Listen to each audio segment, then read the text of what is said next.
Oke ya, welcome back to the Number 10 Show. Ternyata nggak terasa Euro sudah hampir masuk ke final dan ini tinggal hari ini semifinal bukan besok. Besok semifinal pertama Prancis Spanyol dan semifinal kedua Inggris dan Belanda, dua tim yang sama sekali nggak mana ya, performanya sebenarnya dua tim ini nggak bisa dibilang meyakinkan karena bahkan Prancis pun sebenarnya orang yang merasa ini adalah tim yang bermain pragmatis, tapi saya sama sekali nggak melihat eh, sisi pragmatisnya Prancis ini di mana sebenarnya. Tapi sebelum kita masuk ke semifinal atau prediksi dua pertandingan semifinal ini, kita flashback dulu ke episode sebelumnya yang kita prediksi Euro. Jadi ah jadi di sini Kakak Timi memprediksikan juara Euro kali ini adalah Prancis dengan player of the tournament Kylian Mbappe, Golden Boots Hai. Harry Kane, dark horse-nya Belanda, underachiever Inggris, best young player dari Prancis, kemudian breakout star-nya dari Jerman. Sementara median kemarin prediksinya ngasih beberapa opsi.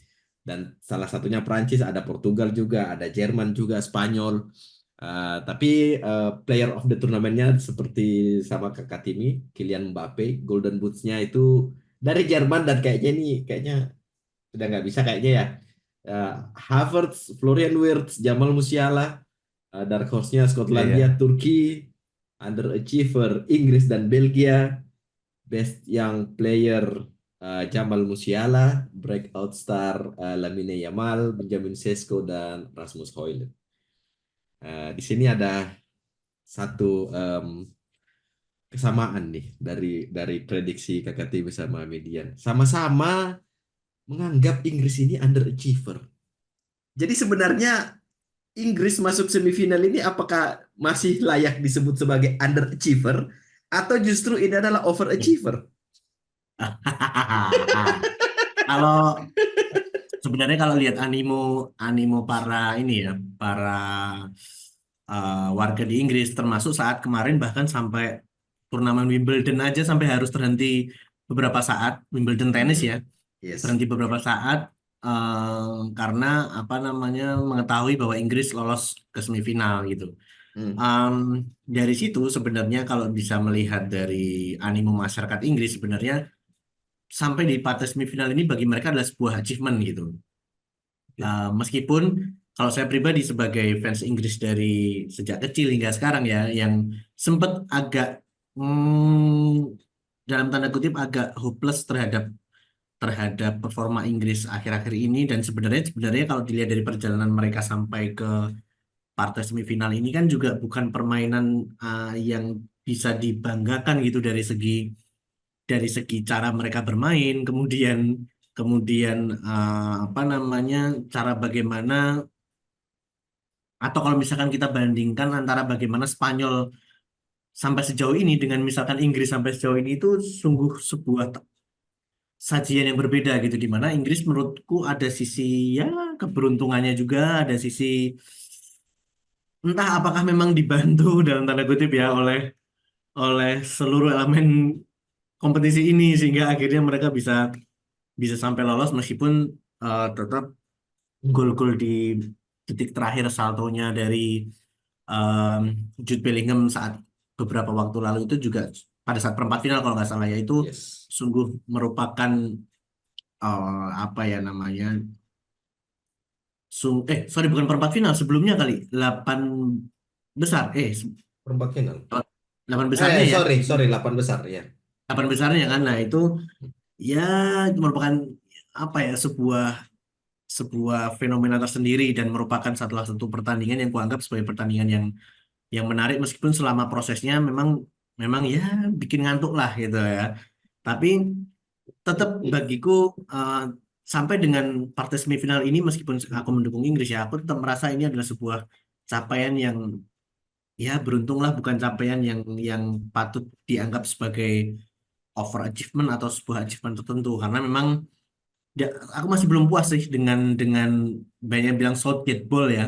Southgate Ball ini aku masih belum belum puas dengan komposisi yang diberikan. Hanya memang So, mungkin Inggris beruntung lawan-lawannya ini tidak seberingas mungkin apabila kita membandingkan antara lawan-lawan yang dihadapi oleh Spanyol dan Prancis di sisi sebelah, di sisi satunya gitu, di sisi bagan turnamen satunya gitu.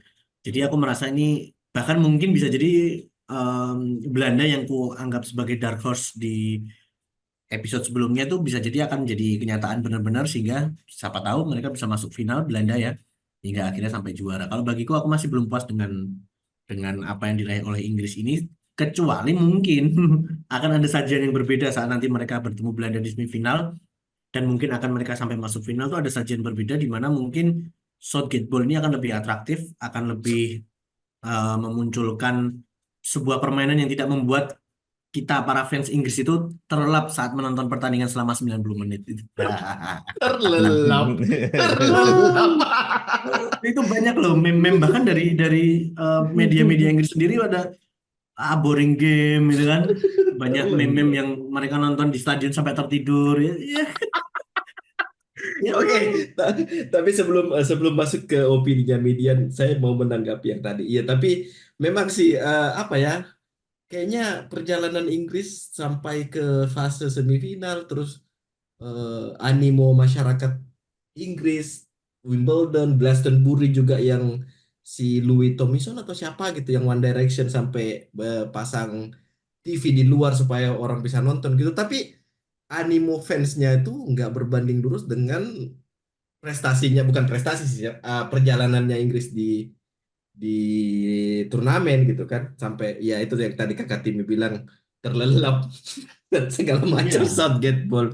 Tapi ya terlepas dari apa ya, keberuntungannya Inggris lah bisa masuk ke semifinal dan akan ketemu Belanda, tim yang juga sebenarnya sama-sama juga masih juga sama-sama underachiever sih, overachiever sih menurutku. Gimana Median melihat eh, Inggris di turnamen kali ini ya? Karena di episode sebelumnya kayaknya Median ngomong, eh, kalau nggak salah dia ngomong soal Inggris itu harus juara tahun ini kan?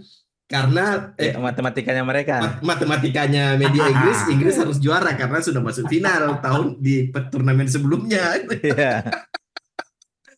Jadi kalau yang kayak dibilang Kakak Timi tadi ya memang secara performa kan mulai dari fase grup per 8 sampai per 4 itu eh, bukan sulit diterima karena memang kayak gitunya ini Inggris ini kan performanya gitu.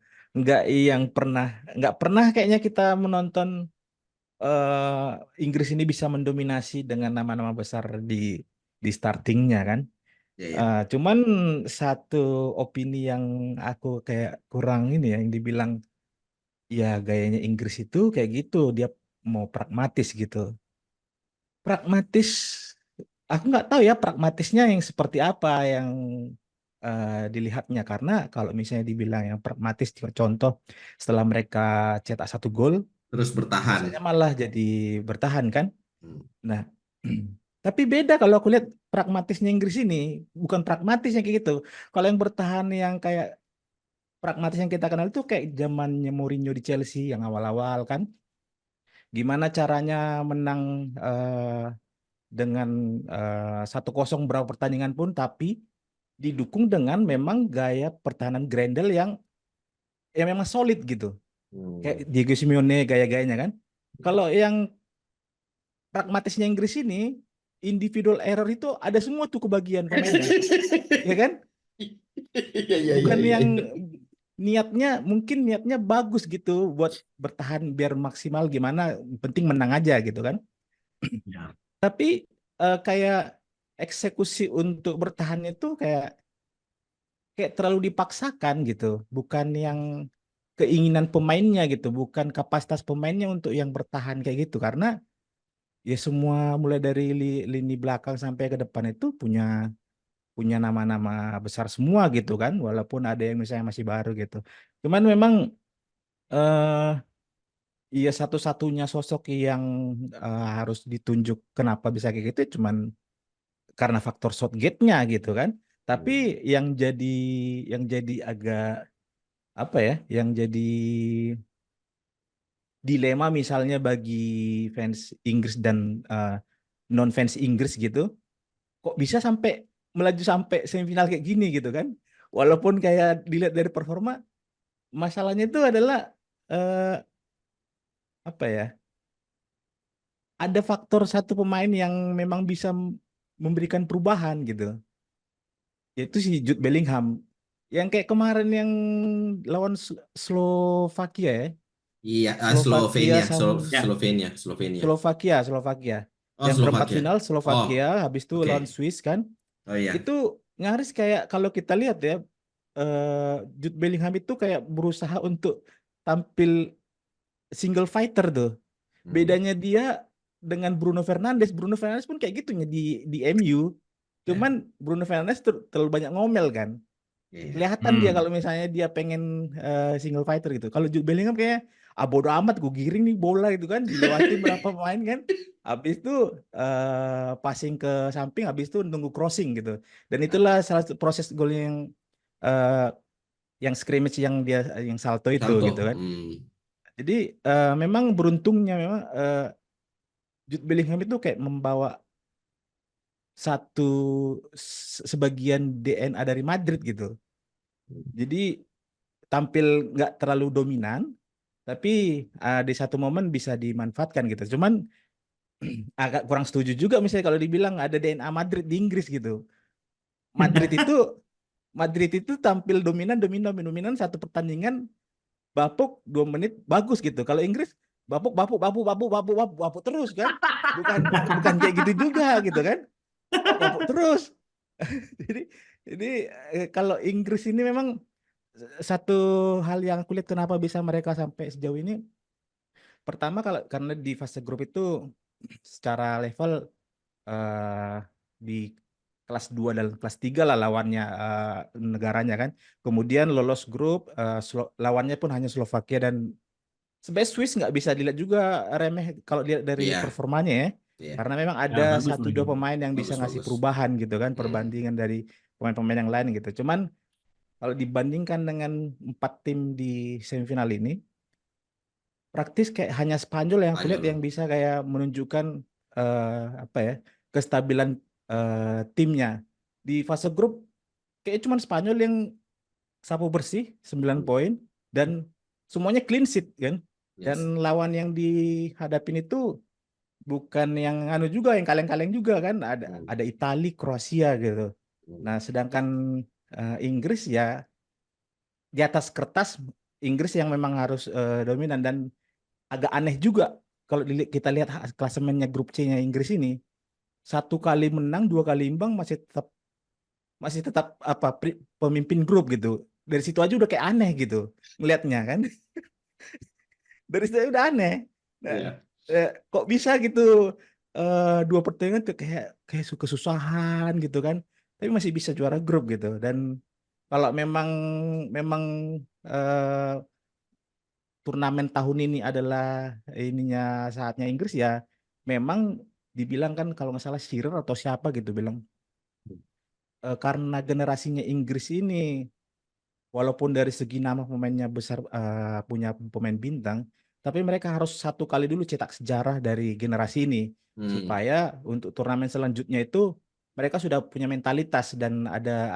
pakem untuk gimana cara untuk memenangkan suatu turnamen gitu karena memang juara terakhir kan Major itu kan di 66 ya, 66. 1966 kan dan ya bahkan pemain yang sekarang pun kayaknya belum ada pernah melihat gimana caranya dulu timnya itu zamannya Sir Bobby dan teman-temannya gitu. Jadi Inggris Inggris dan Prancis memang kalau dilihat dari segi performa dan ekspektasi di bawah sih, nggak Hmm. yang diharapkan dan Belanda memang kalau lihat kalau yang dibilang Kakak Timi apa tim underdog ya memang karena dari awal nggak terlalu diunggulkan kan, dan ternyata memang lebih lebih stabil dibandingkan dan lebih menghibur kalau dilihat dari gaya mainnya gitu.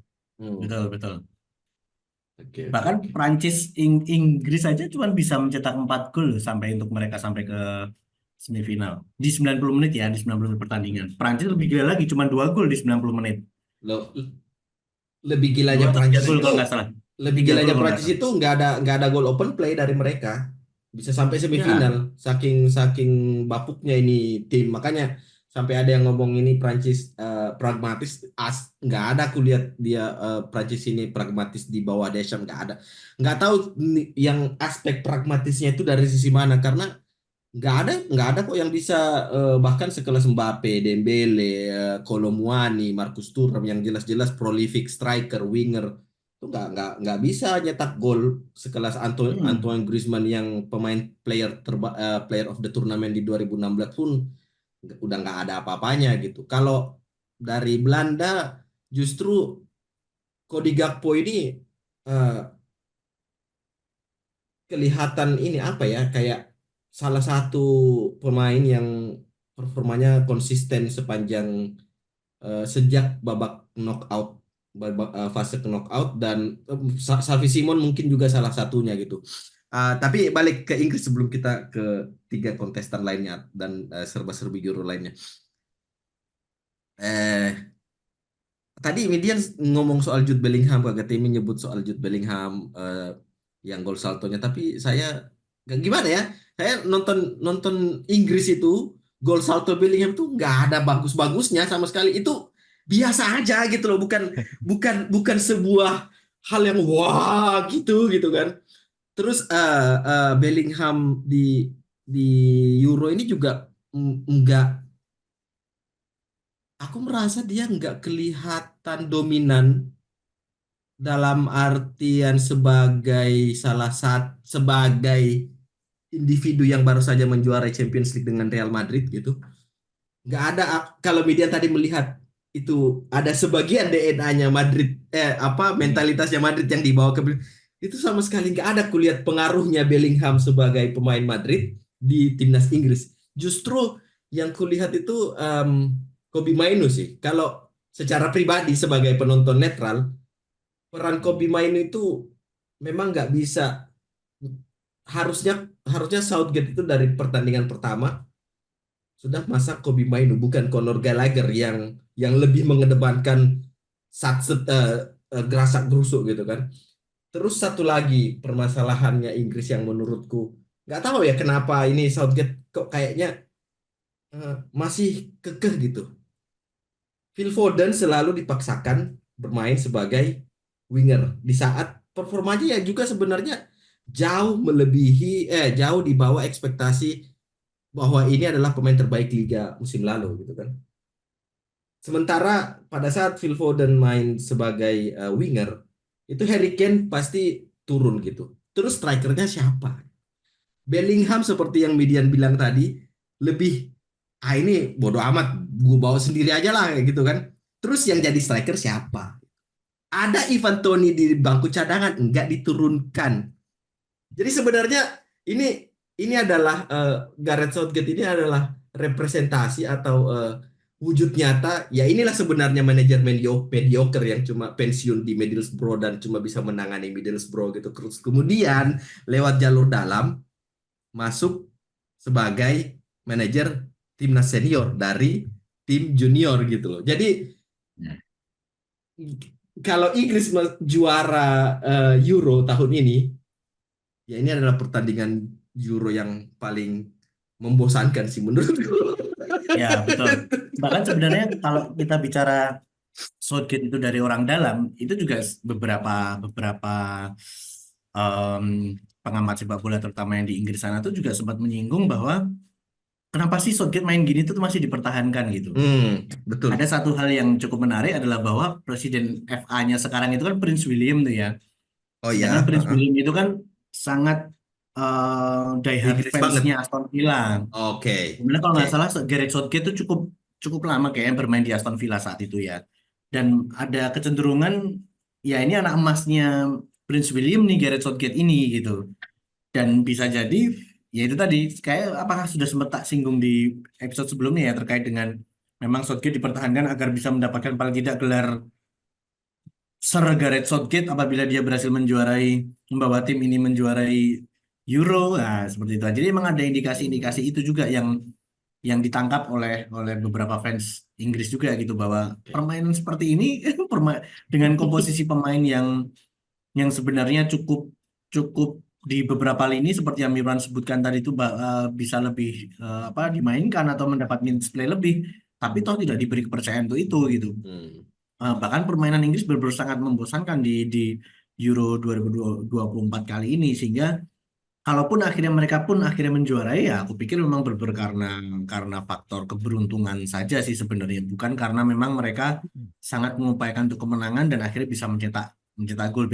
Sangat beda sekali atmosfer sama aura saat mereka tertinggal misalkan, ataupun saat mereka dalam kondisi kosong-kosong atau imbang gitu untuk bisa unggul dengan permainan yang atraktif.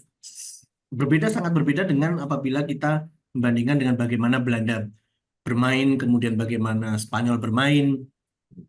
Itu benar-benar setiap ada penyerangan itu udah berapa orang sendiri tuh ada langsung di box permainan lawan tuh di situ. Dan mereka saat menekan tuh benar-benar menekan yang atraktif, bukan menekan yang oper bola ke kanan, oper ke tengah lagi, oper bola ke kiri, oper ke tengah, akhirnya back pass ke belakang. Nah, itu kan yang dilakukan oleh Southgate kan.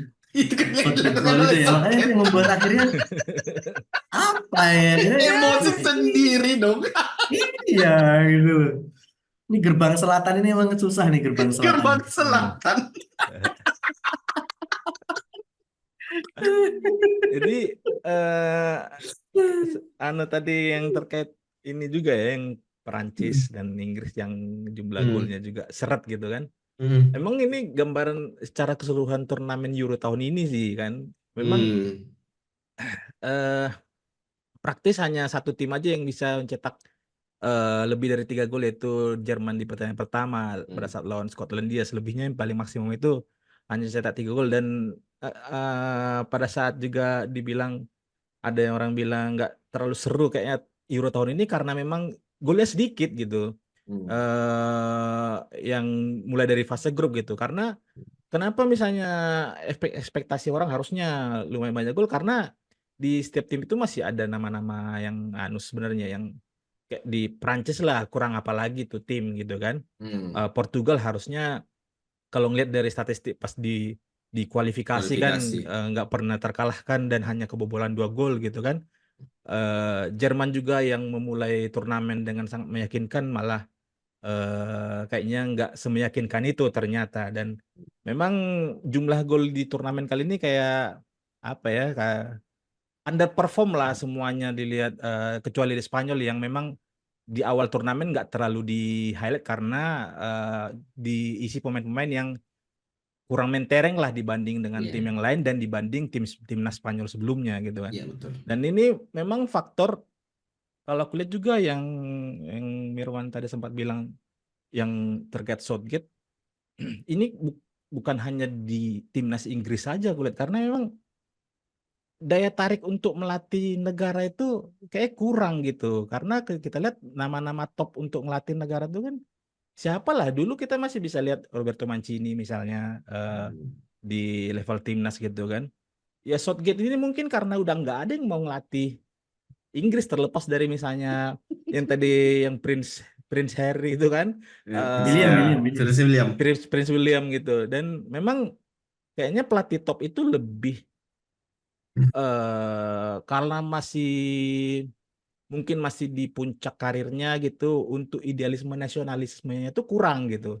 Dan nanti kalau misalnya sudah mulai turun kayak udah jobless, ya ujung-ujungnya dicarilah siapa yang mau gitu, bukan yang memang kompeten bisa untuk menghandle pemain-pemain yang kayak di Inggris ini. Karena ini menyambung ke yang posisinya Phil Foden tadi. Mungkin nggak bisa juga kita salahkan Southgate ini kenapa dia masih kekeh memainkan Foden gitu. Padahal kita biasa ngelihat Southgate tampil di tribun-tribun pada saat Liga Inggris main kan, dia ikut nonton begitu. Tapi kayaknya karena memang dia juga nggak bisa manage ego pemain-pemain ini untuk mengakomodir dari 10 field player gitu. Kalau misalnya dia mau akomodasi 10 ini, ya semuanya pasti punya posisi ideal di klubnya.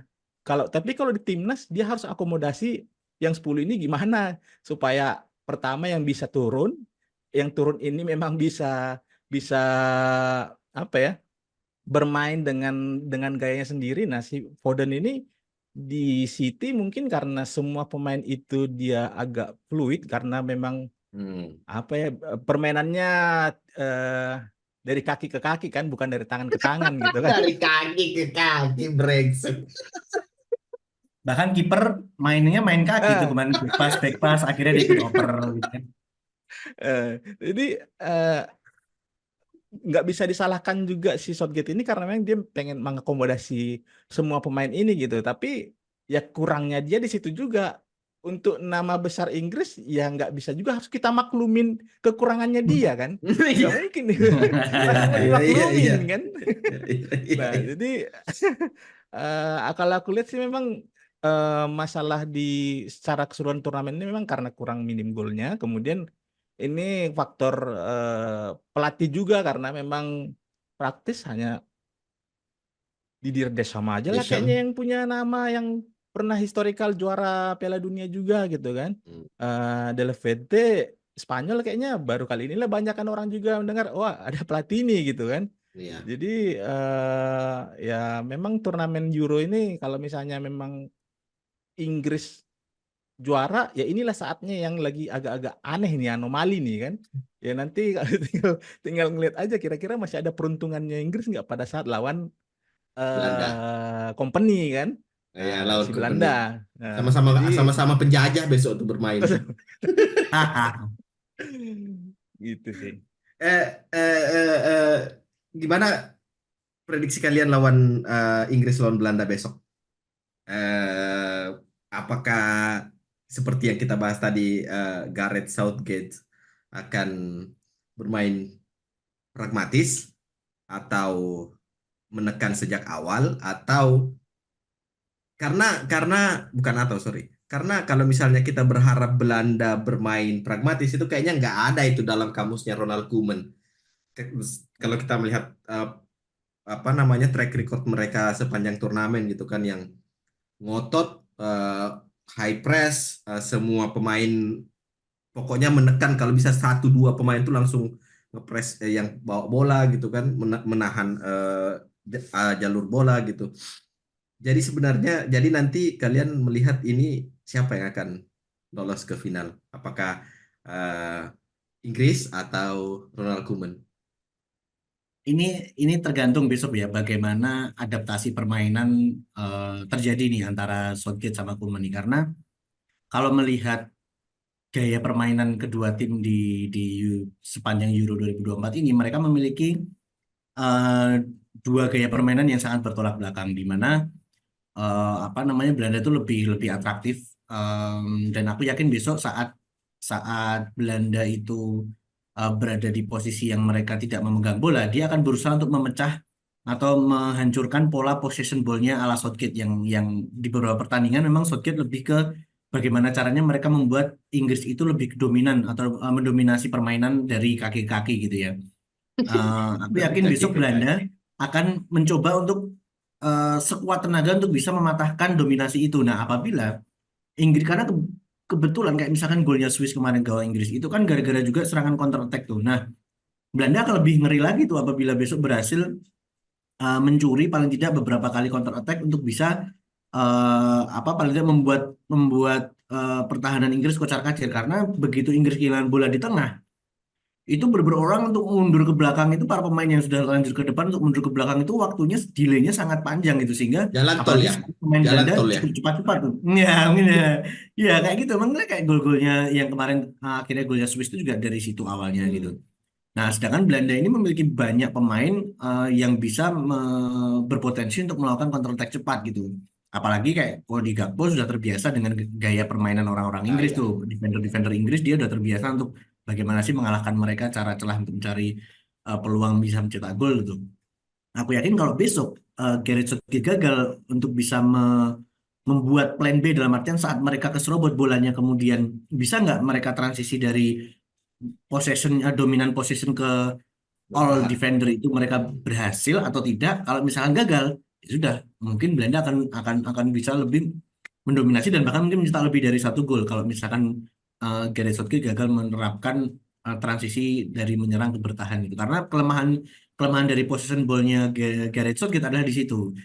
Sangat terlihat sekali defender kewalahan saat dia mengoper bola ke tengah atau ke depan, kemudian kepotong lawan counter attack. Nah, itu udah susah tuh beberapa Kalau pertandingan dulu termasuk yang terakhir lawan Swiss aku panik melihat nggak? waduh ini kelemahan sekali nih Southgate kalau bisa ini. Dan sedangkan Belanda, wah ini Belanda bahkan bisa mencetak berapa kalau nggak salah udah 6 gol mereka ciptakan di bahkan mungkin lebih kalau nggak salah di turnamen ini, dan itu permainan mereka sangat atraktif dan menghibur saat menyerang gitu dan saat menekan lawan.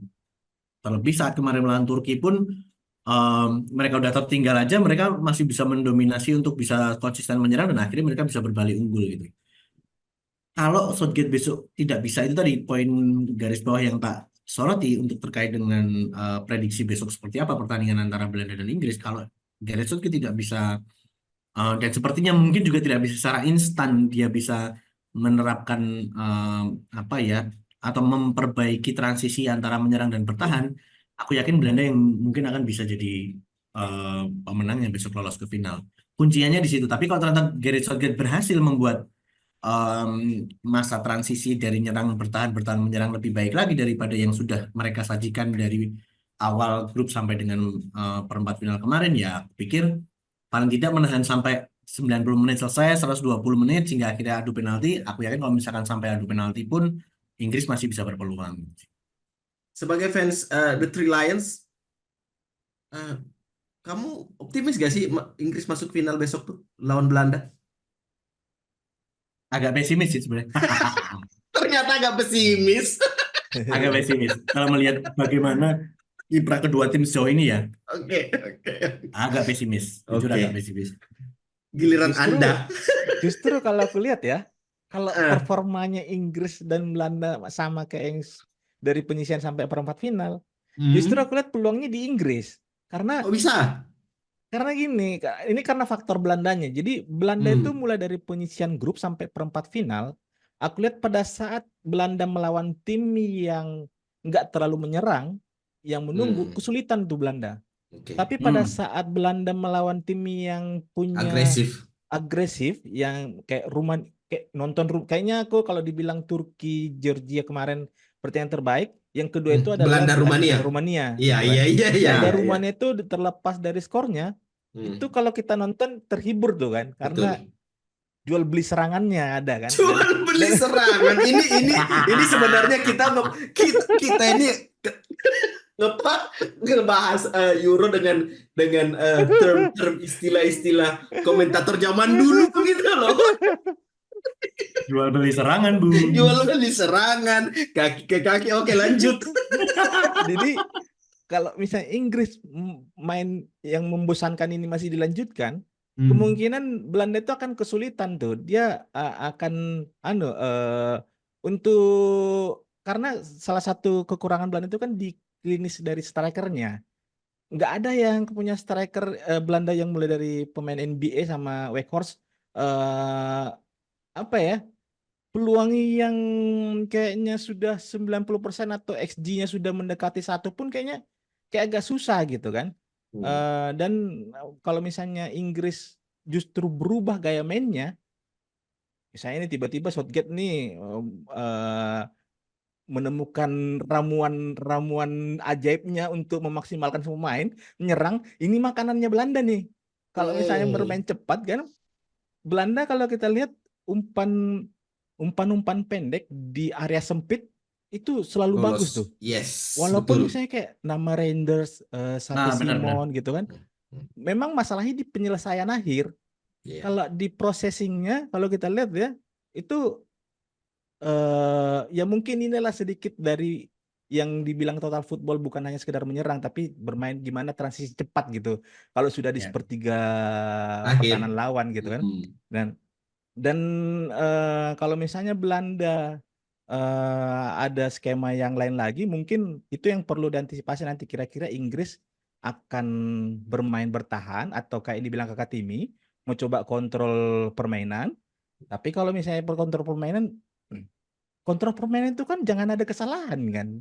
Kalau misalnya ada Ya, kesalahan tuh nggak kontrol permainan, bikin panik sendiri kan. ngebadut Ada itu kalau kontrol kesalahan itu namanya. kontrol Iya, kontrol kesalahan. kesalahan kan.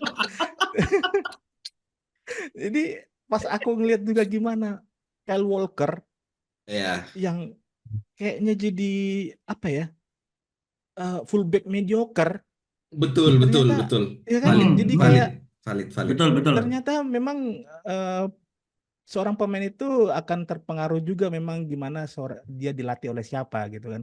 Ya, Dan setuju. bisa jadi karena dia nggak percaya diri di bawahnya Southgate, makanya kayak kalau kita bertanding apa itu ya lawan Slovakia kayaknya, Ya, dia di Slovakia. pressing dua pemain, panik tuh, Ya, langsung betul. kesalahan. Mm, Kalau di City dia bisa menemukan di mana Ederson, di mana Rodri gitu kan, mm, mau mm. gimana pun pressingnya. Jadi memang kalau aku lihat peluangnya, kalau masih gaya permainannya sama, kemungkinan malah Inggris yang lolos dengan cara yang kosong Inggris kosong banget dengan cara pertandingan yang Inggris penalti banget. gitu kan.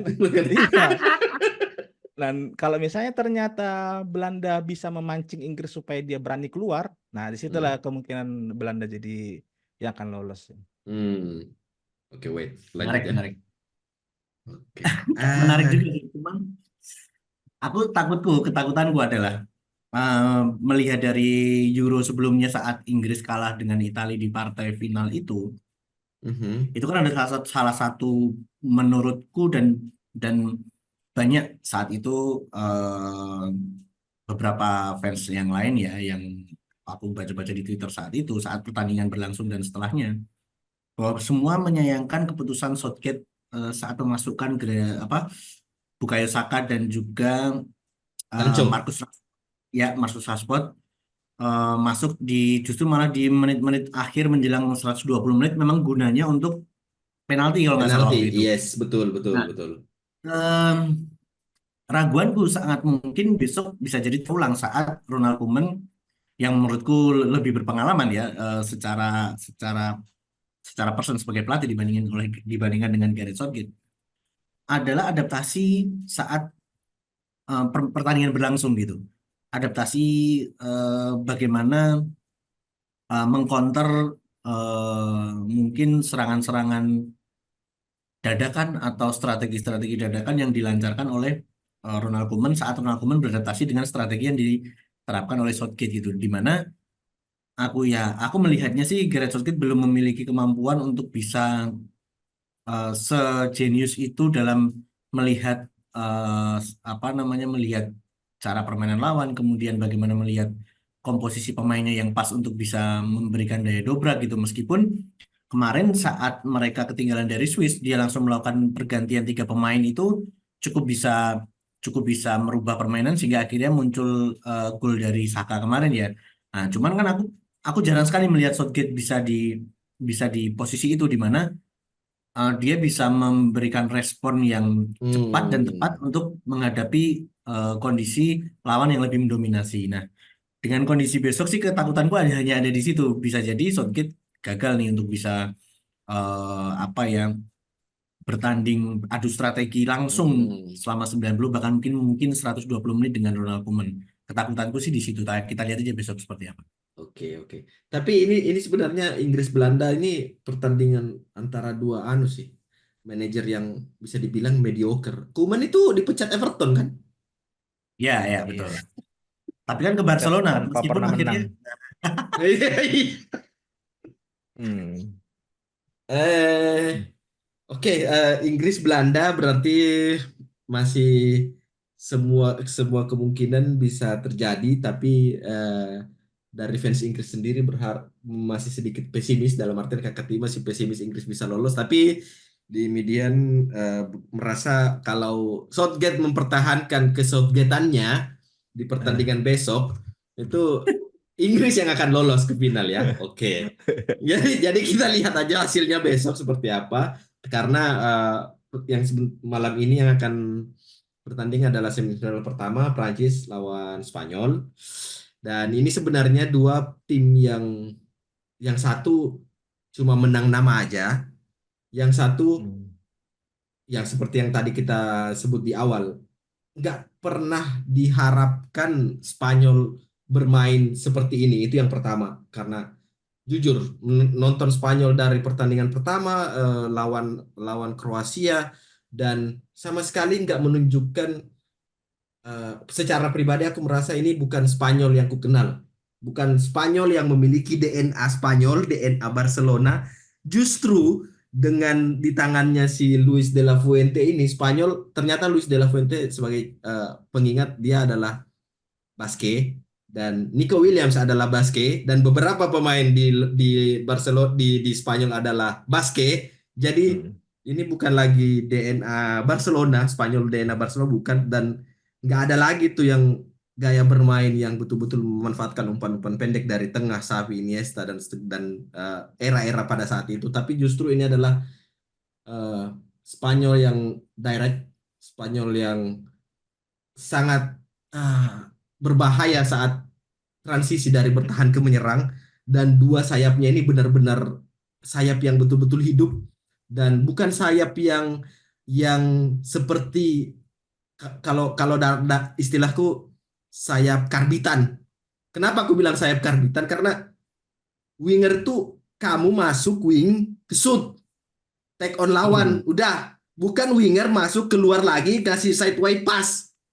Itu Hmm. kenapa kayak Phil Foden itu sayap karbitan, kenapa Bukayo Saka itu Hehe. sayap karbitan, karena mereka nggak punya keberanian untuk menusuk, nggak seperti si Lamine Yamal dan Nico Williams khususnya. Sementara di Prancis nggak tahu, aku nggak tahu ini sebenarnya Prancis ini eh, apa yang salah dari Didier Deschamps, dan apakah memang ketiadaan seorang Paul Pogba di tengah seperti yang dibilang Mbappe, karena dia sempat ditanya sama jurnalis kan, kenapa kamu nggak lari lagi, nggak adu sprint lah sama back lawan atau pemain lawan gitu. Terus dijawab sama Mbappe, karena sekarang nggak ada Paul Pogba. Apakah benar ketiadaan seorang Paul Pogba di sentral lini tengah Prancis itu mempengaruhi dan mengubah gaya bermain Prancis sehingga betul-betul Prancis ini kayak nggak tahu distribusi bola itu mau dialirkan kemana gitu. Kante cuma sebatas sebagai box to box yang ya box to Ya. box.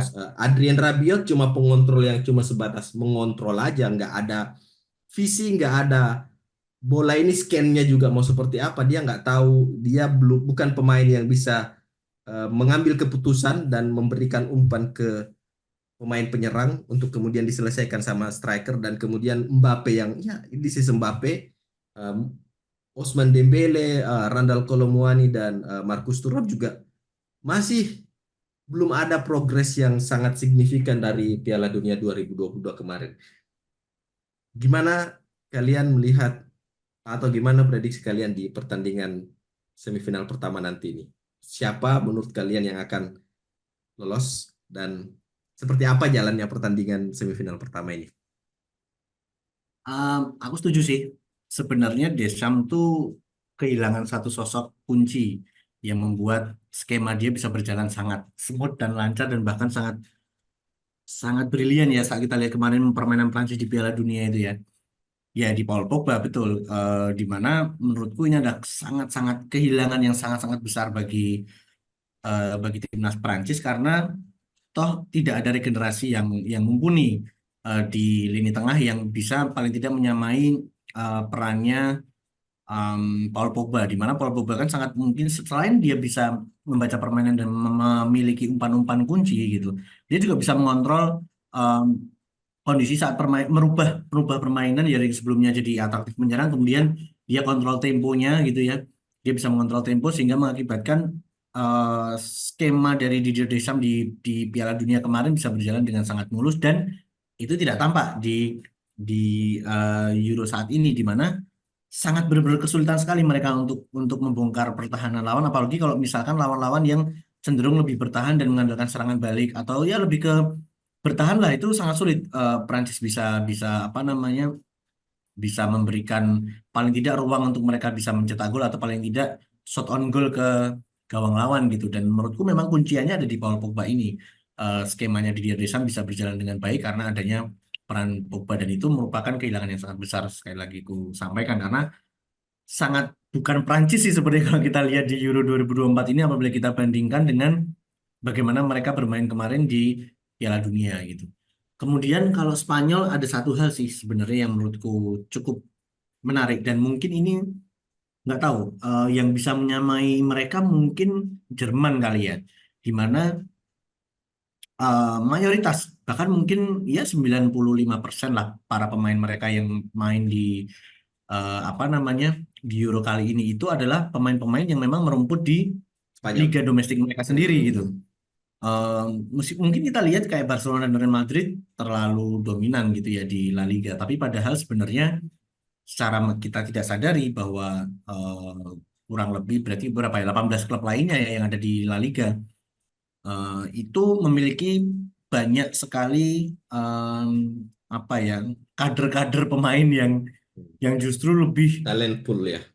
iya iya talent talent yang lebih bertalenta lah dibandingkan dengan yang kita bayangkan selama ini sehingga saat mereka dijadikan satu dan pelatihnya pun dari Spanyol ya dan dijadikan satu oleh orang Spanyol sendiri mereka bisa benar-benar menunjukkan permainan yang sangat nasionalis kalau aku bisa lihat ya sehingga bahkan kalau mereka melawan Jerman kemarin dengan kondisi mental yang seadanya atau mental yang biasa-biasa saja nggak mungkin mereka bisa mengimbangi Jerman dan bahkan bisa mengalahkan Jerman sampai di detik terakhir di menit 119 mereka bisa mencetak gol itu sehingga aku pikir bisa dicontoh oleh negara-negara lain dan kenapa aku bilang memang hanya Jerman yang sangat mungkin menyamai ini karena Jerman pun pola regenerasinya kan memang dari liga domestik mereka gitu. Hmm. Meskipun memang akhirnya banyak yang ya oke lah beberapa pemain mulai dijual dan main ke liga luar tapi tetap bagiku eh, cara Spanyol dan cara Jerman ini adalah salah satu contoh em, apa ya contoh sebuah negara yang bermain sepak bola yang cukup bisa membuat timnas mereka perform di level-level kompetisi seperti ini gitu. Saya tidak bicara Inggris ya Inggris pun sebenarnya seperti itu juga cuman masalahnya di kompetisi domestik mereka justru di klub-klubnya ini dominasi oleh pemain asing di mana Hmm. um, pemain asing yang memang bagus gitu ya memang kaliber memang bagus sehingga banyak pemain-pemainnya sendiri bahkan mungkin pemain-pemain mudanya sulit berkembang karena sulit mendapatkan minutes play gitu. Padahal mungkin secara talent, mungkin Inggris juga nggak kalah loh sebenarnya secara talent-talent. Tapi kalau mereka tidak memiliki minutes play lebih, tidak memiliki kepercayaan lebih untuk bersaing di kompetisi tertinggi mereka, dan justru malah kalah oleh para pemain asingnya ya seperti yang kita lihat sekarang mereka jadi seperti susah padu gitu ya meskipun dilatih oleh orang Inggris sendiri dan bahkan beberapa kali dilatih oleh pelatih yang di luar Inggris pun ya sama saja tidak bisa menunjukkan ini beda dengan Spanyol dan Jerman kita lihat bahkan sampai ke pelatih-pelatihnya pun saat ini dan kayaknya beberapa tahun ke belakang dan mungkin sampai ke depan nanti Selalu ya akan dipakai selalu pelatih di orang negara itu. Spanyol sendiri, Jerman oleh orang Jerman sendiri. Ya aku bisa bilang kayak Jerman kemarin hanya kurang beruntung aja. Cuman kalau melihat dari dan menurutku itu udah final final dini sih Jerman dan Spanyol ketemu. Coba kalau mereka tuh di bagian yang berbeda tuh bisa jadi partai puncaknya adalah Jerman dan Spanyol yang nggak tahu nanti mungkin siapa yang akan menjadi pemenangnya. Tapi setidaknya dua negara inilah yang menurutku mendominasi di kompetisi-kompetisi seperti ini dan layak dilihat nanti saat Piala Dunia ke depan. Tapi untuk pertandingan semifinal nanti, aku kondisi seperti ini masih sangat menjagokan Spanyol untuk Hmm. bisa menang meskipun mungkin tidak mudah ya. Karena tentu mentalitas juara Piala Dunia ini ya cukup solid sih. Perancis nggak bisa diremehkan apalagi saat adu penalti mereka akan masih bisa memiliki mental yang lebih baik dibandingkan Spanyol. Cuman prediksiku Spanyol masih tetap akan bisa lolos ke final. 90 menit atau extra time? 90 menit 1-0 mungkin bisa tuh mereka. 91-0. Sebagai catatan ya, ini Spanyol nanti tanpa Dani Carvajal yang akumulasi kartu dan Hmm. nggak ada Robin Lenormand juga suspension. Jadi ya secara matematis, secara statistik sebenarnya lini belakangnya Spanyol ini nggak sekuat sebelumnya karena ya di kanan itu praktis cuma berharap sama Jesus Navas saja. Jadi Hmm. ya kalau misalnya Prancis bisa mengeksploitasi sisi kanannya Spanyol ya ya mungkin mungkin saja tapi kita nggak tahu ini Prancis juga masih nggak kelihatan polanya seperti yang tadi kita sebutin di awal-awal. Selama Rodri masih ada di situ aman sih kayaknya. Ah, Kita lihat ya Hmm. nanti ya. Itu saya nggak bisa membantah pernyataan itu. Hmm. Gimana, Midian? Iya. Kalau terkait Prancis ya, tadi Kakak Timi ada satu satu puzzle yang hilang yaitu di Pogba gitu. Hmm. Kalau aku ngeliat dua, jadi salah satunya Pogba. Sebenarnya kalau dari sosoknya memang Pogbanya, tapi kalau aku lihat dari objektifnya adalah eh, nggak ada pemain yang bisa menggantikan peran Pogba dalam hal yang bisa memberikan distribusi umpan-umpan krusial gitu. Hmm. Hmm. Nah, Di MU kan dulu memang beberapa pertandingan sempat ada dia punya penampilan yang gimana dia posisinya, jaraknya dia dengan bola pada saat menerima kayaknya hanya butuh waktu sepersekian detik dia bisa Yes. mengirimkan umpan lambung yang kayaknya kalau David Beckham itu dia harus swing tangan kirinya dulu baru bisa itu bola melambung kan, melambung mulus begitu. Jadi di pertandingan Prancis aku ngeliat Kante itu kayaknya diinstruksikan mau menggantikan perannya Pogba. Hanya saja perannya itu hanya untuk breakthrough pertahanan lawan, Yes. bukan untuk ada Dikte. umpan-umpan krusial gitu. Ataupun misalnya mengubah gaya permainan dari switch ball play-nya kan.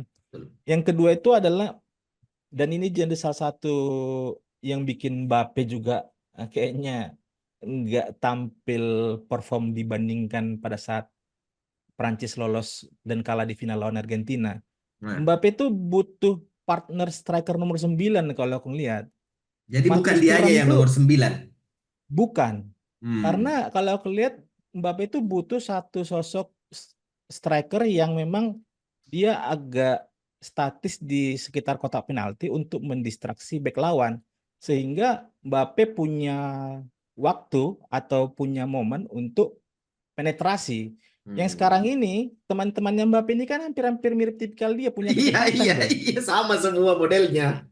Baku rebutan kan. Iya. iya, Akhirnya iya. akhirnya ruangnya itu jadi kadang ketemu sama si Kolomwani, kadang ketemu Ah, sama Mas Kusno, Dembele. Hmm. tambah lagi Dembele kan, Iya, iya, Usmang Dembele ini kan, dan Usmang iya. ini kan, macam mana lah kita ini Langsung. di depan, baku hantam lah itu di mereka di kalau udah pakai formasi 4-3-3 misalnya. Iya. Nah, harusnya kalau misalnya aku lihat perannya Pogba itu bisa digantikan oleh Griezmann. Cuman masalahnya Griezmann ini masih tetap dipertahankan jadi pemain nomor Nomor 10 kan. 10, betul, betul. Sementara usianya dia dan apa ya dari secara performa udah Udah menurun habis gitu. juga sih, iya. Masalahnya di Dier Deschamps adalah dia harus mengakomodir nama-nama Kamavinga, Tchouaméni, Kante gitu. Ah, hmm. Dia nggak mau gambling untuk menarik mundur Griezmann, mengorbankan dari tiga pemain ini gitu. Dan Olivier Giroud sebenarnya yang dulu juga jadi tandemnya Mbappe masih ada di bawah, tapi nggak Nggak pernah. pernah kayak dicoba gitu.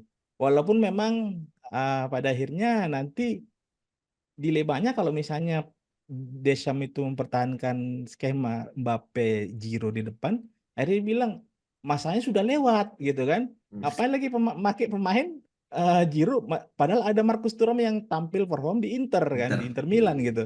Jadi memang karena ini turnamen yang skala untuk persiapannya nggak sematang seperti persiapan di klub, ya hal yang kayak gini jadinya bisa apa ya? eh untuk kita afirmasi itu ya jarang ketemu, jarang latihan gitu kan. Ya khusus pemain-pemain yang punya football IQ yang bisa manage dirinya dan bisa bisa menyatukan dirinya di tim itu kayak Toni Kroos lah misalnya kan. Kalau misalnya dilihat dari pemain yang lain se secapek apa misalnya turnamen dia Toni Kroos di Madrid dibandingkan dengan Tchouaméni Camavinga misalnya. Malah dulu Toni Kroos itu masih tetap jadi andalannya Real Madrid juga kan, tapi dia masih tetap jadi sosok orkestranya Jerman pada saat masih sebelum tersingkir kemarin gitu.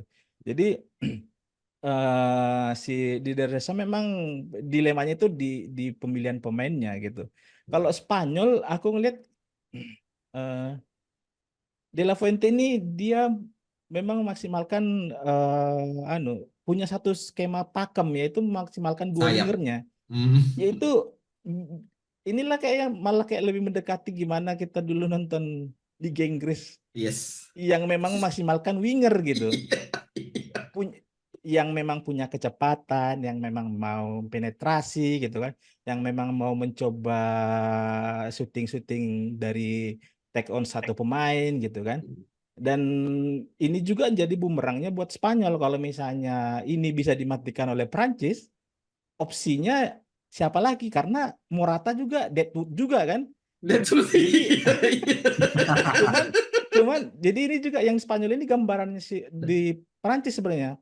Kalau Prancis mau memainkan Giroud kayak peran Morata ini, walaupun nggak guna-guna banget, tapi bisa memberikan ruang kedua wingernya, ya kan? Morata cuma 1 gol doang kayaknya dia di turnamen ini, dia ban Ya, kapten dan kayaknya nggak pernah ada kontribusi apa yang ya benar-benar ini ya. kontribusi Yang yang benar-benar memberikan impact gitu kan. Tapi gunanya di situ dia ya, ya, untuk betul, betul. mendistraksi atau mengikat 1-2 back dari lawannya kan. Jadi memberikan ruang ke dua wingernya gitu. Jadi memang kalau dilihat dari secara keseluruhan, keunggulan Prancis itu adalah Prancis mungkin punya 1-2 pemain atau punya lebih banyak opsi pemain yang bisa memberikan perubahan di momen-momen tertentu gitu. Sedangkan kalau Spanyol selain dari dua wingernya ini dapat support dari lini kedua yang selalu mau masuk ke kotak penalti. Karena memang sudah ditahu Morata ini tidak ada gunanya, si Fabian Ruiz itu mau masuk tuh kalau udah Lamine Yamal pegang bola kan langsung masuk ke kotak Ya, penalti gitu. ya, Dan ya, back ya. lawan tuh biasanya nggak menjaga si Fabian Ruiz ini, yang dijaga itu Morata karena Morata strikernya gitu. Jadi kuncinya untuk Spanyol Prancis ini, kalau memang Prancis bisa mematikan dua wingernya, ya mungkinan Prancis yang akan lolos gitu. Kalau misalnya ternyata Prancis masih kesulitan, paling juga ujung-ujungnya extra time sih. yang yang Spanyol itu nggak cuma wingernya sebenarnya, bahkan dua fullbacknya pun jadi kayak Ball carrying-nya sebuah, juga bagus juga. Si iya, Marco Emerick Kurela yang Laporte juga kan, iya. bapuk di Chelsea bisa bagus kayak gitu loh, Iya, bisa betul. dioptimalkan Iya. seperti itu loh. Kalau Dani Carvajal Hmm. kita udah nggak ngomong lagi, meskipun dia sudah 30 tahun tapi tetap progres bolnya, dan betul-betul kita melihat bagaimana lah, ini adalah bagaimana winger dan fullback itu difungsikan sebagaimana Iya. mestinya, bukan inverted fullback, bukan bla bla bla, winger fullback maju gitu. Kalau di Chelsea kan Kukurelanya kenapa dia kayak nggak ke highlight? Karena ada Mudrik. Pathway-nya kalau fullback kiri ini masuk kan harusnya winger itu masuk ke dalam Masuk, kan, kasih betul, ruang. Ya, betul, betul, Ini betul. Mudrik nih diikutin tuh. Mau kemana nih? Ya, bingungan kan? Nggak mungkin dua pemain di situ numpuk gitu. Jadi ya Betul. Nico Williams ini memang walaupun dibilang ya kayaknya kita sama-sama anu lah turnamen inilah yang bisa salah satu pemain yang Mm, apa ya menonjol. bisa bersinar juga. Mm, Dan Nico Williams ini juga walaupun misalnya ada juga yang bilang, "Ah, ini pemain-pemain spesialis timnas aja nih.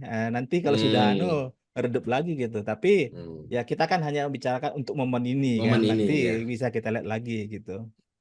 Iya, iya, iya. Oke, yang terakhir sebelum episode ini kita tutup, sepanjang turnamen Euro 2024 ini, karena di episode sebelumnya kita ada bahas kan siapa dark horse, siapa yang underachiever. Tadi kita sudah bahas yang underachiever, siapa breakout star, siapa best young playernya. Eh, Gimana apa output dari Euro sampai di tahap ini gitu loh. Apakah ada yang sesuai dengan ekspektasi kalian, atau eh, ada yang sebenarnya ini sudah predictable gitu.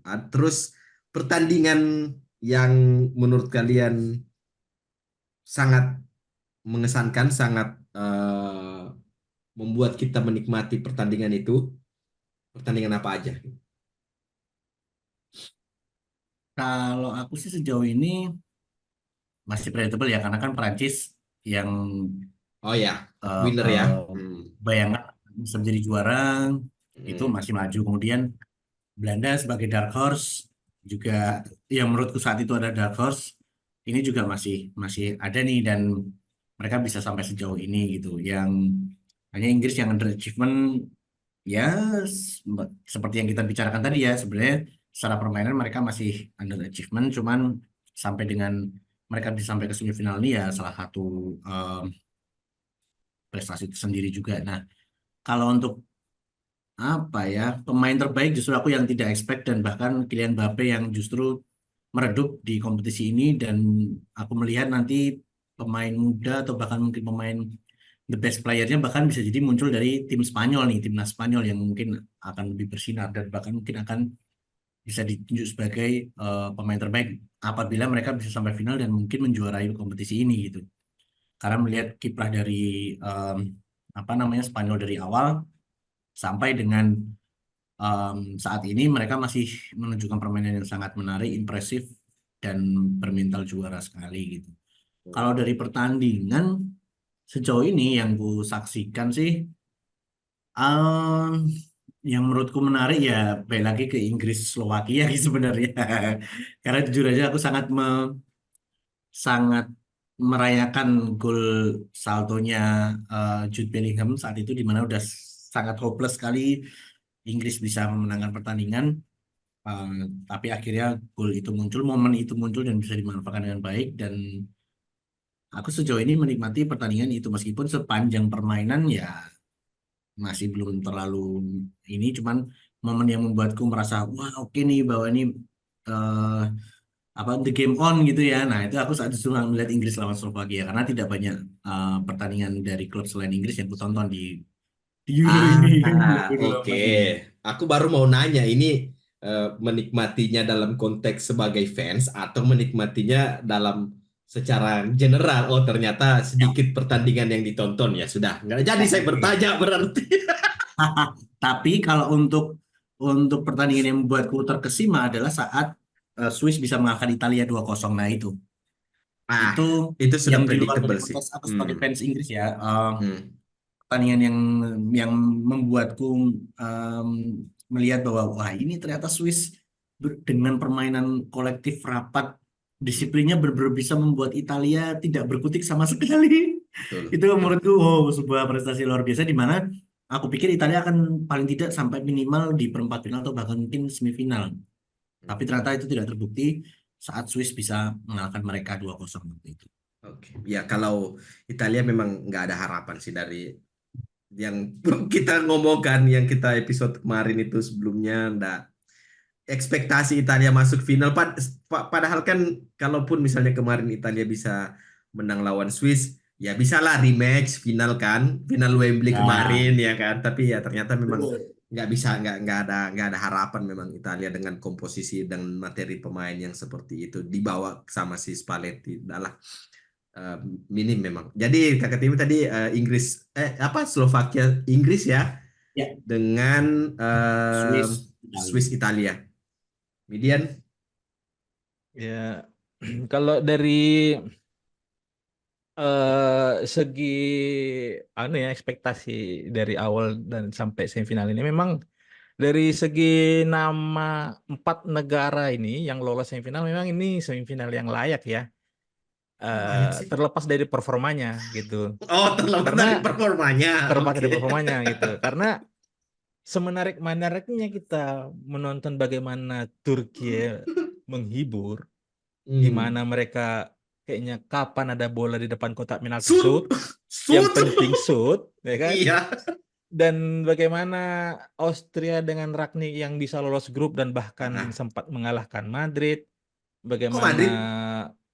Belanda, Iya. kemudian Swiss dengan kolektivitas pemain yang bisa Hmm. bahkan bisa berhasil menanimbang Jerman dan mengalahkan Italia. Iya. Nggak mungkin, pasti kita lebih milih semifinal yang empat timnas ini Iya kan, nggak sih, betul, dibanding betul. dengan misalnya Turki lawan Swiss gitu kan. Ya, kayaknya apalagi mau dinantikan walaupun misalnya dari segi permainan masih menarik, tapi untuk apa ya, eh Pentas bola eh, ke, seperti ke inilah ya, yang iya, sebesar ini. keinginan untuk menonton itu pasti butuh nama besar gitu. Walaupun pada ujung-ujungnya ya ngantukan juga kita nanti kayaknya nonton ini ya kan. Ah, dari segi pertandingan memang ya selain dari eh, Turki Georgia ya, Hmm, Belanda Rumania itu Rumania. memang sangat menghibur sih, karena gimana pun dilihat dari skor akhir, tapi kalau bagi yang nonton tuh pasti skor 3-0 itu agak tidak ini fair ke Rumania, karena memang Rumania Ah ya, nggak ada kayak niatan untuk bertahan gitu, bertahan. tapi mungkin di situ juga salah satu kekonyolannya gitu. eh Ya mau-maunya ngeladenin Belanda kayak gitu kan, ya kalah jadinya Iya, gitu. iya, iya, iya. Jadi memang secara keseluruhan ya, ya semoga nanti yang semifinal ini dan nanti subuh itu Spanyol Nggak anti klimaks. Spanyol apa? Spanyol Prancis, Prancis. Spanyol Prancis ya nggak anti klimaks gitu. Nggak Hmm. kayak yang kemarin Prancis sudah sempat ketemu, Prancis Belanda itu anti klimaks tuh. Awalnya kira bakalan banyak gol, malah 0-0 kan. Gimana ini, padahal dari menit awal tuh sudah Oh banyak iya. peluang-peluang ini Hmm. bakalan bisa prediksi, oh bakalan tinggal nunggu waktu aja nih, Iya. ternyata 0-0 Ternyata gitu. kosong kosong. Karena memang ya dimaklumin aja lah yang di Asia ini nonton jam 3 subuh, jam 4 subuh, 0-0, bangun jam 6 tuh udah gemetar juga kita ini kan. Aduh gimana ini kan, gitu. 0-0 gitu. Walaupun misalnya, apalagi kalau sampai ada penalti, Pak. Waduh, makin Udah meriang tidur. badan kan. Iya, meriang badan ya. Makin meriang badan. Jadi memang dari segi nama sih menjual Inggris, Belanda, Perancis, Spanyol ini. Spanyol. Hmm. Oke. Oke kan. Kita tadi Median karena Median menonton pertandingannya tuh menyaksikan Turki Georgia dan mungkin Median lebih menyaksikan pertandingan lebih banyak dibanding kakak Timi. Saya mau nanya ke Median dulu. Hmm. Hmm. Eh, Gimana kamu melihat Turki di bawahnya Vincenzo Montella dan gimana kamu melihat eh, peran bukan permainan seorang Ferdi Kadioglu di posisi fullback kiri Turki karena aku secara pribadi menjadi salah satu pengagum atau penikmat di mana Ferdi Hmm. Kadioglu di Turki sepanjang kompetisi ini gitu. eh aku beberapa kali sempat nonton match Galatasaray, Fenerbahce gitu kan. Oke, oke. Bukan hanya di Champions, tapi di liganya. Memang Hmm. sepak bola Turki itu kayaknya nggak ada di kamus mereka yang sistem bertahan. Oh iya kak, oh iya kak, Iya, oh iya kak. karena dan memang Benar-benar, ini betul. linear dengan Hmm, gaya supporternya Turki. oke, Kalau make mungkin sense. kalau misalnya kita bandingkan apa ya, fanatismenya fans Inggris. Inggris dengan Mm-mm, Italia, mm-mm. fans Inggris itu kan fanatismenya tuh di luar stadion tuh, Stadion, hooligans-nya. yes, Tapi kalau yes. misalnya dilihat dari atmosfer pertandingan, Italia itu lebih lebih hidup lah chance-chance-nya kan. Oke. Sedangkan kalau di Liga Turki, Mhm. kayaknya regulasi bawa flare sana itu nggak ada. Jadi makanya yang biasa kalau kita lihat foto-foto yang matchnya MU lawan Galatasaray kalau nggak Ya, salah kan, yang 9, ya yang tahu tahu. yang Welcome to welcome hell. to hell atau hell ya kan. Yes, yes, yes, yes, yes, Dan yes. itu memang bukan hanya apa momentum satu waktu aja. Memang se apa ya, sefanatisme itu di satu pertandingan, dan mungkin itu juga yang jadi daya tariknya si anu, Ferdika Joglu, bukan Montella. Mourinho Oh, ke Turki Mourinho. gitu. Oh, Bapak. Dia Oke. pengen adrenalin yang berbeda gitu kan. Dia pengen satu Oke. tantangan yang berbeda. Sedangkan pemainnya Turki sebenarnya bukan hanya si siapa lagi tadi yang kamu bilang, si Siapa? Ferdi. Ferdika Joglu. bukan hanya dia, sebenarnya memang semua pemain di Turki itu kayak Iya apa sih. ya, Mert Muldur juga, Yilmaz.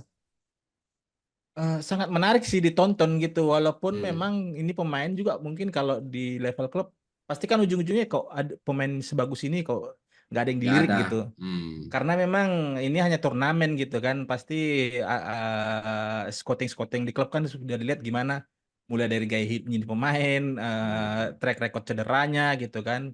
Apakah permainannya kalau di liga yang bermain 38 laga bisa konsisten kayak gitu kan. Hmm. Sedangkan ini turnamen hanya yang berapa pertandingan sudah selesai gitu. Jadi secara keseluruhan ya memang awalnya kita hanya meng-highlight Arda Güler gitu kan.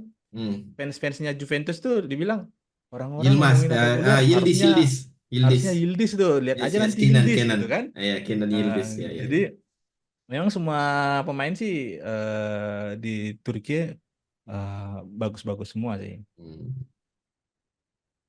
Kecuali mungkin si ini ya, si Altay Bayindir ya, blunder. Nah, ya Ah, Altay Bandir tuh kemarin kan makanya sempat ada juga yang bilang kan ya ini jadi salah satu bukti pelatih tuh nggak boleh terlalu sering atau mengakomodir ganti-ganti kiper atau Kiper. lini Hmm. belakang supaya Yes, yes, yes. bisa ada chemistry di belakang Valid, gitu kan. valid, valid, valid.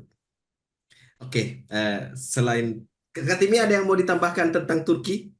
wah, Turki ini aku justru malah tidak menyangka ya. Maksudnya mereka akhirnya kalah sama Belanda. Kan mereka sempat unggul lebih dulu ya Iya, dengan betul. permainan yang Satu kut ya. sangat die hard sekali gitu. Dan Hmm, setuju aku hmm. dengan pernyataan dari Midian bahwa tidak ada kamus bermain bertahan untuk Turki. Makanya Iya, mereka betul. saat Iya, berhasil betul. ditekan, Betul. ditekan habis-habisan oleh Belanda, mereka kewalahan juga itu.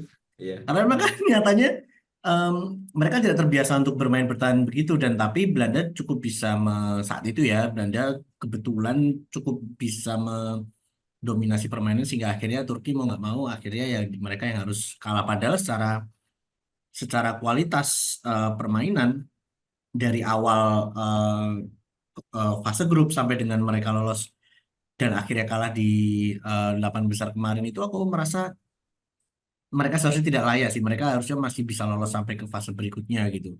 Tapi mungkin di turnamen selanjutnya di mana talent-talent mereka kan cukup lumayan oke nih. Em, Regenerasi mereka sepertinya juga bagus. Talent-talent mudanya juga bagus. Ya aku berharap di kompetisi mendatang paling tidak Piala Dunia mereka bisa lolos. Nah itu kita akan menarik nih gimana mereka bisa ini. Karena memang fanatisme fans sepak bola Turki itu memang kalau menurutku di Eropa nih yang paling ganas nih menurutku ya tidak hanya Hmm. di apa kalau kita bandingkan dengan misalkan tadi Italia, Inggris dan mungkin di negara lain yang mungkin mereka juga juga ada die hard fansnya tapi aku pikir tidak semasif bagaimana para fans nah, klub-klub atau negara Turki ini dalam mendukung tim sepak bolanya seperti kayak ya football is their life gitu seperti kesannya seperti itu dan aku cukup menyayangkan Turki tidak bisa melanjutkan kiprahnya lebih lanjut tapi aku yakin mereka salah satu em, apa ya salah satu dark horse di kompetisi-kompetisi seperti ini di berikutnya ya. Kita berharap mereka tetap bisa menjaga regenerasinya selanjutnya. Karena banyak pemain yang sudah main di klub-klub besar juga kan, pemain-pemain Ya, muda, pemain-pemain yang sudah main matang muda. pun Hmm. banyak main di tidak hanya di Fenerbahce dan Galatasaray saja seperti periode-periode lalu, cuman sekarang sudah hampir merata di beberapa klub besar di Eropa. Kita tunggu aja sih. Tinggal tunggu waktu aja sih sebenarnya. Arda Güler di Turki di turnamen ini menurut kalian melebihi ekspektasi nggak? Nggak kalian karena kan kita tahu lah musim lalu ini kan Arda Güler dibeli Madrid tapi sedikit sekali porsi bermainnya di klub. Terus kemudian kita baru melihat atau kita baru mendapatkan exposure dari Arda Güler sebagai bagaimana sih Arda Güler pemain muda ini main gitu. Dan ternyata dia bermain di Turki seperti itu. Apakah kalian memang sudah mengharapkan ekspektasi seperti Arda Güler yang di Turki ini atau itu dulu apa yang ditunjukkan sama Güler ini di luar ekspektasi kalian? Masih, kalau menurutku sih memang masih terlalu muda ya dan minus play-nya masih belum sehingga aku melihat masalah di mental untuk kompetisi sepenting ini di mana setiap pertandingan harus menunjukkan performa ya, dan performa fisik dan performa mental yang optimal. Aku pikir Arda Güler belum bisa meraih itu, tapi kita nggak tahu di pertandingan-pertandingan selanjutnya atau di kompetisi selanjutnya saat dia sudah merasakan minutes play yang lebih. Mungkin kita nggak tahu Real Madrid bisa jadi akan meminjamkan dia di musim ini dan mungkin musim mendatang sehingga dia akhirnya mendapatkan waktu bermain yang lebih sehingga dia bisa mematangkan kualitas mentalnya. Kalau sejauh ini sih aku merasa dia masih standar lah masih belum ya karena memang usianya masih di usia muda seperti itu dan untuk kita harapkan bisa menggendong tim Turki sepertinya memang masih belum tampak sih. Hmm. Tapi kita nggak tahu lah kita lihat aja nanti bagaimana. Semoga di musim mendatang dia dapat banyak menit bermain paling tidak di kompetisi-kompetisi level Eropa lah UCL misalkan dia bisa bermain, ada kesempatan lagi tidak hanya di liga domestik tapi juga di level Eropa, sehingga harapannya dia bisa lebih. Tapi secara talenta itu cukup terlihat sekali sih. Kemarin kan sempat ada satu gol kelawan mana tuh ya, yang melengkung tuh, bagus banget tuh. Nah, itu Kayaknya itu kelas masih di fase grup deh. tipikalnya dia. Iya, tipikalnya dia memang. Tipikalnya, dan akhirnya dia itu kan, wah ini keren sih banget, tapi akhirnya dia tidak bisa menunjukkan performa yang sama di pertandingan-pertandingan selanjutnya ya, karena aku pikir ya emang dia masih usianya masih belum ini dan masih banyak waktu yang untuk dia bisa berkembang. Namun ya waktulah nanti yang akan bisa menjawab, karena balik lagi kelemahan dari Arda Güler adalah waktu bermain yang menurutku sih masih kurang ya di musim lalu di level klub. Oke. Kalau aku agak sedikit kontradiktif sih dengan kakak Timi, tapi nggak apa-apa. Kalau aku Gak justru apa-apa. melihat, kalau aku justru melihat Arda Güler ini sudah apa ya, menunjukkan kematangan untuk sebagai sebagai pemain muda yang bisa menjadi salah satu katalisator di timnas Turkinya Vincenzo Montella, dan akan menjadi sebuah kerugian besar bagi Real Madrid jika musim depan itu Arda Güler nggak dioptimalkan perannya, karena Toni Kroos nggak ada, dan siapa yang mau mengganti peran Toni Kroos di metronom di lini tengahnya. Kalau Arda Güler bisa dioptimalkan ya kenapa enggak gitu. Tapi it's okay. Kemudian Ya, kalau dari segi ekspektasi sih Arda Güler ini supaya lebih mudah itu ngelihat mau bandingin dengan Benjamin Sesko dengan Kvaratskhelia lah. oh, ke Kvaratskhelia, oke. Nah, jadi kalau ngelihat ininya sudah sesuai ekspektasi Arda Güler ini, nggak yang dilihat dari misalnya dari kontribusinya selama di Di Euro. bermain kemarin gitu. Hmm. Eh, ini juga mungkin terbantu dengan karena si Arda Güler ini bermain untuk Turki gitu. Jadi ada blok-blok yang sorotan media itu nggak sebanyak kalau misalnya Arda Güler ini jadi pemainnya Inggris atau negara lain yang lebih Eropa yang lebih yang lebih apa ya, ya kan Betul, betul. jadi ladang ininya media lah. Betul, betul, betul, betul. Karena kalau misalnya kita lihat nggak yang kayak kemarin yang pertandingan kedua disempat nggak dimainkan itu kan Yes, yang isunya kedua. karena Konflik dibilang sama ada isu Montella. internal kan. Mm-mm, mm-mm. Ada yang bilang juga karena dia sempat Cedera. kenok gitu. Ya, Nah, tapi kalau pada saat dia dimainkan, dia bisa jadi satu pemain yang pembeda di lini depannya Turki, dan Turki. supaya lebih mudah lihat ya, awalnya aku ngira Benjamin Sesko ini turnamen bisa untuk jadi jual dirinya, Ternyata gagal. ternyata gagal juga kan. Dan ini menjadi salah satu yang kayak tadi yang topikku bilang, memang ya karena kita sekarang ini kita mulai dari bangun tidur di tempat kerja, baring-baring tidur lagi bisa ngelihat semua informasinya, Betul, betul, ya kan? betul, betul, Jadi betul, betul, betul. setiap Valid, gerak valid. baik dan Argumen yang buruk sangat itu valid. kita bisa judgement yang berbeda di hari yang esoknya gitu, ya kan? Well,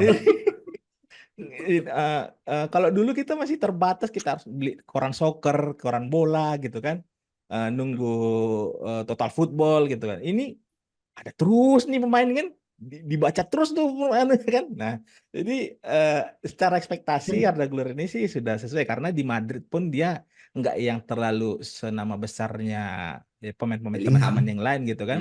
Karena memang dalam tanda kutip tertolong juga dia sedikit bermain di musim lalu gitu karena cedera. Justru yang kemarin yang aku tunggu-tunggu yang nama yang kamu sebut sebenarnya si Martin Baturina. Ini pemain kok gak main-main ya? Iya, sama. Aku juga. Ini Martin Baturina kenapa ndak main-main ini sama si ini Joao Neves? Gak pernah nggak dapat main minutes ini. play ya kemarin ya Nggak mereka dapat ya. minutes play. Iya. Tapi kalau Benjamin Sesko kan, kalau kata orang-orang warga-warga Twitter, putih-putih Twitter, Benjamin Sesko ini cuma jualannya Fabrizio Romano kata. Tapi beda cerita kalau kemarin dia bisa nyekor ke gawang Yang Portugal tuh tendangan pas one on keras one itu tuh. ya. Iya, Yang betul. one on one itu, wah itu kalau gol, Iya, naik tapi lagi jualannya. sayangnya, Iya. sayangnya Padahal, sepertinya nah mentalnya itu dia. sedikit itu. Iya. Itu padahal sebenarnya peluang kalau dibandingkan dengan blunder-blunder yang lalu-lalu, Hmm. itu sebenarnya peluang Biasa gagal aja. yang wajar-wajar aja. Iya, wajar-wajar aja. Iya, betul. Iya, Iya, betul. betul. Betul. Betul. Valid. Banyak kok striker malah yang bintang yang ya kayak Ronaldo lah, berapa banyak klip yang kita lihat dia gagal mengeksekusi di depan kotak penalti gitu kan. Iya. Kenapa Benjamin Sesko Iya, satu kali iya. gagal itu langsung kayak Iya. ini pemain jadi-jadiannya si Fabrizio Romano kan. Oke, terakhir Cristiano Ronaldo. Ada tanggapan kah dengan Portugal?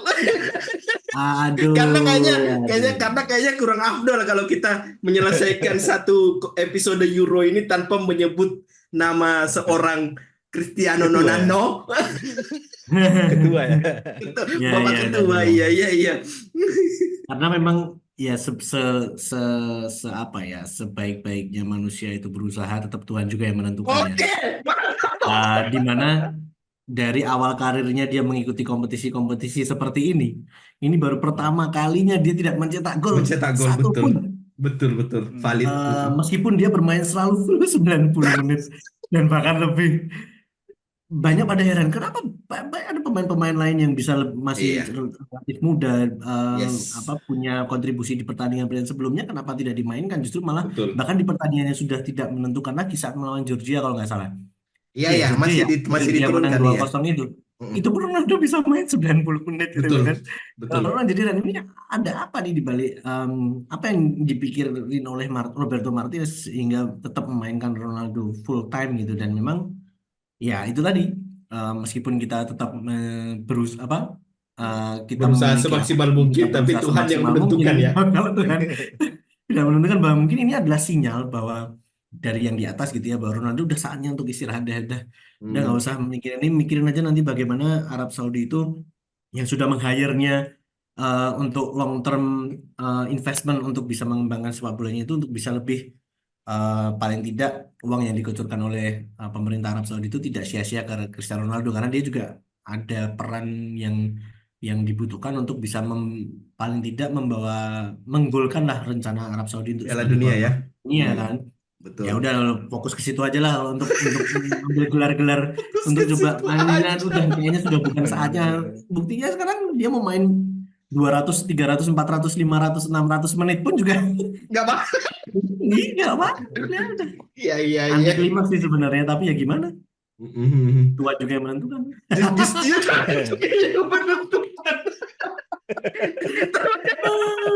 Susah. Tapi masih lebih bagus ini ya, masih lebih diapresiasi perannya Pepe dibanding Cristiano Ronaldo di Euro kali ini, berkat satu apa namanya, kayak yang Pepe lawan siapa, si Marcus Thuram atau siapa sih itu yang bukan. Yang pemainnya Spurs kayaknya itu siapa sih? Apa? Yang Ya di itulah, sisi kanan terus dia yang berhasil sisi kanan, ngegolin. iya. Dan masih sempat diapresiasi karena Pepe yang 41 tahun ngelawan pemain itu yang kencang, bahkan masih bisa melakukan blok, dan dibanding seorang Cristiano Ronaldo yang kerjanya cuma marah-marah. Tapi itulah menariknya Euro kali ini, karena tanpa, seperti yang dibilang sama Midian atau Kakak Timi ya di episode kemarin itu, Euro tanpa Cristiano Ronaldo itu kayak hampa aja gitu. Ya, perannya Ronaldo di Euro kali ini itulah, kita melihat dia marah-marah dan kita ngetawain dia marah-marah ke pemain yang sebenarnya nggak penting-penting amat ngasih umpan ke dia kayak. Jangan lupa tangisannya juga jadi sorotan kan. Iya, gagal penalti ya. Gagal penalti. Beda cerita kayak Messi gagal penalti ya, dia cuma benerin rambut gini-gini udah biasa kan. Makanya siapa sih yang pandit ngomong, tangisannya Ronaldo itu air mata buaya katanya. Tapi gimana Midian, Ronaldo, kayaknya kamu ada sendiri kan tentang Ronaldo tampak kedua Ada ini. dua ya yang mau ku highlight tentang Ronaldo ini. Satu, Oke. rasanya nggak fair aja kalau misalnya dibilang kenapa Ronaldo main terus gitu kan, padahal ada pemain yang lain gitu. Yes. Memang kalau dari bandingkan gol, Harry Kane memang sudah ada 2 gol gitu. Tapi kalau dari kontribusi dan labelnya dia adalah satu-satunya striker timnas Inggris saat ini dan yang masih perform di level klub, nggak yang perform juga Harry Kane, tapi sorotan untuk kenapa Harry Kane dimainkan terus nggak ada gitu. Karena kayaknya akan lebih dilema kalau posisinya Ronaldo itu nggak dimainkan atau diganti. Kan akan ada jadi stigmanya, kok cepat-cepat Ronaldo diganti. Akhirnya kalah kan? Nah, gitu. Kalau Oke, coba oke. kalau diganti dia misalnya kan, karena nggak mungkin misalnya dia diganti di menit 89 gitu atau 90 gitu kan. Misalnya Hmm. diganti dia di menit 70. Pasti akan ada misalnya pandai-pandai atau opini, masa ada punya pemain sekelas Ronaldo Tapi di udah ditarik gitu, yang Hmm. bisa jadi pembeda, yang punya pengalaman dan mentalitas gitu. Jadi memang si Roberto Martinez juga dia memang sudah bersabda kayaknya, pokoknya Ronaldo ini harus main terus gitu. Jadi nggak ada pilihan juga, dia mau siapapun dia cadangannya karena selama si Ronaldo masih ada gitu. Dan Oke, itu ya. juga kayaknya masih didukung sama teman-temannya gitu. Kecuali Dan Bruno Fernandes kayaknya. ya, yang Karena kan dia kedua tahu adalah gimana Erik ten Hag berani mengganti Ronaldo di tengah-tengah pertandingan kan. iya udah tahu kunci-kuncinya Bruno Fernandes sama Iya, si kawan ini kan. itu dia. Nah, yang kegagalannya Ronaldo tahun ini yang dibilang kakak Timi tadi, dan akhirnya di satu turnamen Ronaldo gagal mencetak gol, aku ngeliatnya malah ini bumerang bagi fanboynya Messi nih. Karena Justru dengan kegagalan ini, hmm, Bapak Ketua ini makin penasaran nih, makin panjang karirnya, bakalan makin nggak mau pensiun. Messi berpikir sudah mau siap-siap pensiun ini di Amerika ini. Kok yang satunya nggak mau pensiun ini, ya kan? Walaupun yang Apalagi kalau berita, eh, walaupun apalagi yang berita, besok kalau Messi juara Copa America nih, wah makin iya, mentalitas juara Bapak ini nggak bakalan surut tuh, makin nafsu dia kan, nggak makin berhenti dia. Karena iya, iya. kalau misalnya, walaupun misalnya yang di Twitter itu yang dibilang dia bakalan main di Piala Dunia 2026 kan, itu udah ada di Twitter notes itu sudah dibilang kalau Ronaldo nggak pernah ngomong itu setelah tersingkir Mm-mm. kemarin gitu kan. Mm-mm. Tapi yang kita lihat memang ini si kawan nggak pernah yang punya mentalitas yang udah bikin surat pensiun kayak Messi Yes, satu kali kan. betul, betul, Nah, betul, jadi betul. kalau aku ngeliat justru ini makin makin nafsu dia, makin apa ya? Karena kelihatan dari emosionalnya dia pada saat kemarin tersingkir itu gitu. Jadi masih dia masih kayak nggak terima gimana kenapa Joao Felix gagal eksekusi penalti gitu kan. Dan ya ini juga kalau misalnya bagiku pribadi dan yang mungkin fans netral, hal yang hal satu keuntungan juga kalau Ronaldo masih tetap mau bermain di turnamen besar berikutnya gitu. Jadi kita masih ingat lah gimana masa-masanya strikernya Portugal, Helder Postiga, ya kan? Nuno Siapa lagi? Valente, Nuno Valente, kan? Ya, Nuno Gomez kan. Nuno eh, Gomez. ya gimana ya gitu kan? Gapnya dari Eusebio ke Helder Ronaldo. Postiga itu kayaknya jauh sekali gitu. Jauh sekali ya, Dan ya, ya. setelah Ronaldo ini siapa lagi Tambah jauh lagi gitu kan. Tambah Tambah jauh jauh lagi. lagi. Putus dia rantainya gitu. Jadi memang ya semoga aja yang openingku tadi itu terbukti kalau Ronaldo masih justru makin haus, makin penasaran dia nanti turnamen berikutnya gitu. Tapi itu akan menjadi sebuah ini loh, akan menjadi cacian, jadi sumber caci maki media lagi itu, jadi gorengan media lagi itu. Sama kalau misalnya Ronaldo nggak pensiun, karena narasi yang berkembang di publik tentang Ronaldo nggak pensiun adalah bagaimana seorang Roberto Martinez memuaskan ego seorang pria dewasa usia 39 tahun tapi kelakuannya kayak anak-anak katanya. Nah itu. Gitu. Tapi opini itu kan muncul pada saat dia lagi Jelek. apesannya aja nih. Iya, betul, betul. Nanti dia balik betul, ke betul. Liga Arab, lihat aja tuh nanti, kayak kalau kita lihat di Twitter ya, ini Al Nassr nih 1 kali 2 hari main terus kayak ini kan, kok main terus, ada terus nih si kawan ini cetak gol gitu kan. kok kayaknya ini turnamen Liga Arab nih Liga Ramadan kah ada terus gitu kan. Kok kayak nggak pernah jeda kalau kita sekali seminggu gitu kan. Iya. Jadi Hmm. kalaupun dia merasa mau butuh tantangan lagi, nanti tinggal pindah liga aja lagi kan. Kemana kita mau Hmm. yang bisa dapat highlight lagi gitu.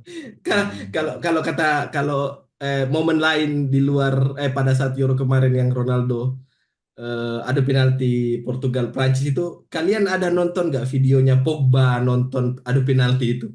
Oh iya iya iya. Aku nggak Yang belum. dia Terus bilang Bismillah Bismillah. iya, jadi Pogba, Oh iya. Ronaldo mau ngambil tendangan penalti kan, terus si Pogba hise Bismillah, hise Bismillah.